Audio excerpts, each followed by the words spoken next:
Assalamualaikum warahmatullahi wabarakatuh. Kelas Pendidikan Islam Tingkatan 2 bersama Ustazah Madiha. InsyaAllah pada hari ini kita akan mempelajari tajuk pertama dalam bidang hadis yang bertajuk Mungkar Dicegah Hidup Berkat. Anak-anak boleh merujuk buku teks muka surat 52 hingga 58. InsyaAllah dalam tajuk ini selesai kita mempelajari ini, kita akan dapat membaca dan menyatakan maksud hadis. Kita dapat juga menyatakan maksud kemungkaran, dapat menyatakan cara mencegah kemungkaran, dapat menyatakan hikmah mencegah kemungkaran, dan dapat menyatakan pengajaran daripada hadis yang telah dipelajari.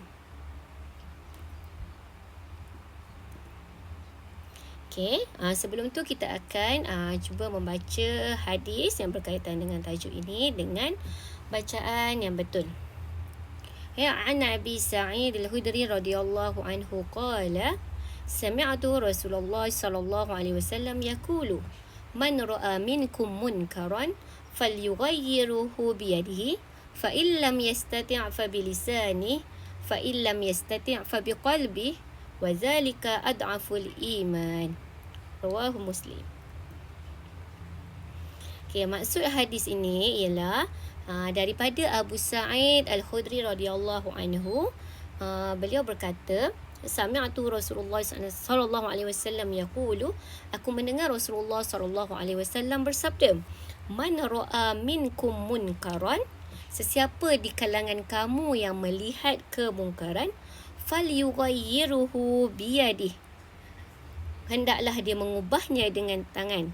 Fa illam yastati' fa bilisani, sekiranya dia tidak mampu, hendaklah mengubahnya dengan lidah. Fa illam yastati' fa biqalbihi, jika tidak mampu mengubahnya dengan lidah, hendaklah dia mengubahnya dengan hati. Wa zalika ad'aful iman, dan mengubah dengan hati adalah selemah-lemah iman. Daripada hadis ini kita dapat melihat beberapa cara mencegah kemungkaran. Sebelum itu kita lihat dulu apakah yang dimaksudkan dengan kemungkaran. Kemungkaran ni mungkar pada bahasa bermaksud perbuatan atau perkataan yang dianggap buruk oleh akal yang sihat.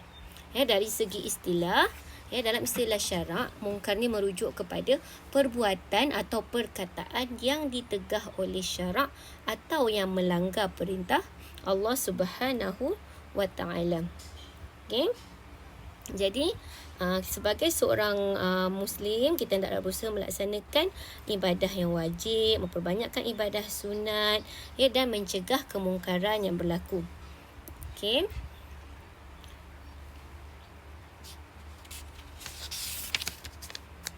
Apakah hukum menangani kemungkaran?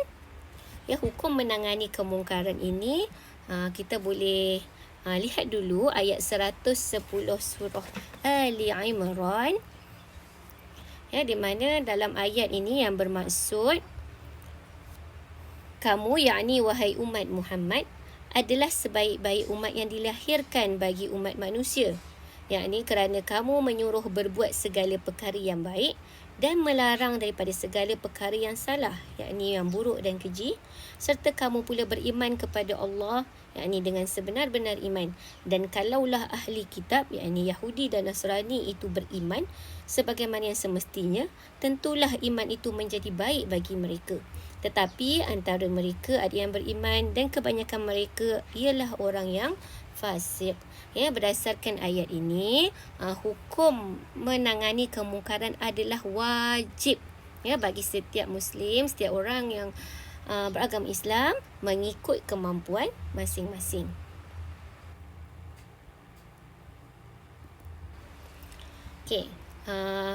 Dikatakan tadi hukum menangani kemungkaran ni wajib ikut kemampuan. Kita tengok di manakah kemampuan yang kita ada berdasarkan cara-cara mencegah kemungkaran.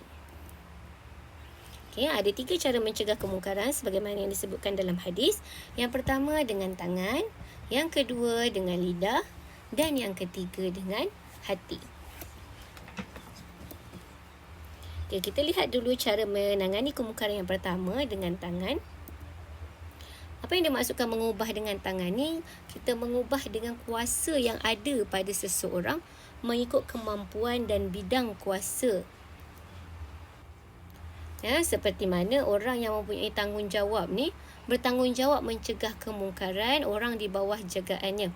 Ya, contohnya ketua negara, ya, sebagai ketua negara, ya, yang di Pertuan Agong, ya, sebagai orang yang mempunyai kuasa untuk mengubah perlembagaan, ya, boleh mencegah kemungkaran dengan cara menjalankan hukuman kepada rakyat di bawah jagaannya.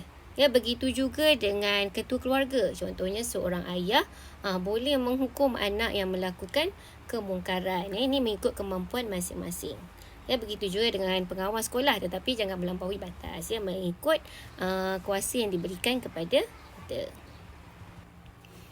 Okay, jika tak mampu dengan tangan, contohnya tak ada kuasa, kita pun tak tahu nak buat macam mana, kita boleh cuba cara kedua, menangani kemungkaran dengan lidah. Ya, lidah ni menegur, menasihati dengan baik, ya, ataupun kita melaporkan kemungkaran itu sama ada secara lisan atau tulisan. Ya, contohnya melihat kawan melakukan kemungkaran, ya, kita tak ada kuasa nak mencegah, ya, nak menggunakan kuasa yang kita ada, jadi kita tegur dengan baik.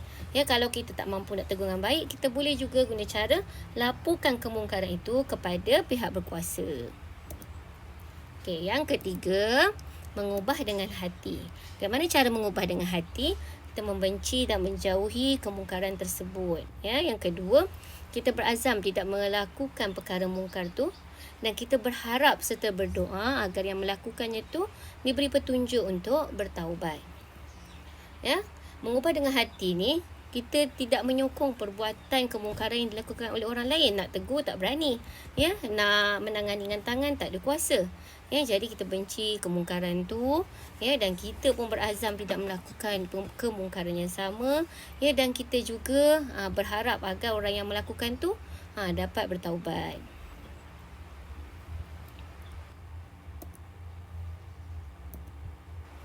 Okey, sebelum kita masuk kepada hikmah menangani kemungkaran, ya, kenapa mencegah kemungkaran dengan hati ni dikatakan selemah-lemah iman? Kerana kita tidak mampu untuk mencegah kemungkaran itu daripada berlaku, ya. Kita hanya mampu untuk membenci, ya, dan berharap agar orang yang melakukan itu diberi petunjuk. Okey, apa hikmah kita menangani kemungkaran ni? Okay, yang pertama, negara akan jadi aman sejahtera, ya. Bila tak ada kemungkaran, kita dapat keridaan Allah, ya. Jadi negara pun akan sentiasa aman. Yang kedua, kita dapat meningkatkan kualiti diri melalui nasihat dan juga teguran, ya. Bila kita bagi nasihat dan teguran, ya, diri kita akan jadi lebih baik. Okay. Yang ketiga, dapat mewujudkan masyarakat yang harmoni kerana semua masyarakat ada sikap prihatin, ya, untuk mencegah kemungkaran daripada berlaku.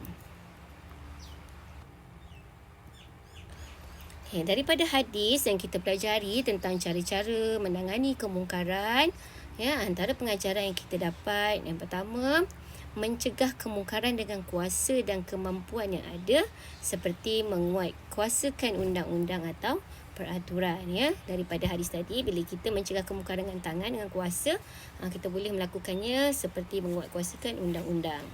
Okay, yang kedua, menangani kemungkaran secara lisan atau tulisan, seperti nasihat dan teguran yang membina.